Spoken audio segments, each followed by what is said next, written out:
ముగింపులేనిదై సదా సాగదా.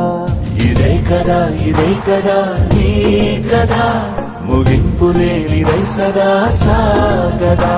నిస్వార్థమెంత గొప్పదో ఈ పదము రుజువు కట్టదా. సిరాలు లక్ష వంపదా, చిరాక్షరాలు రాయదా. నిశీధి ఎంత చిన్నదో నీ కంటి చూపు చెప్పదా. నీలోని వెలుగు పంచగా విశాల నింగి చాలదా.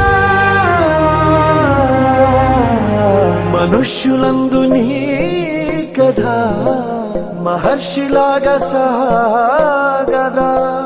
మనుష్యులందు నీ కథా మహర్షిలాగా సాగదా.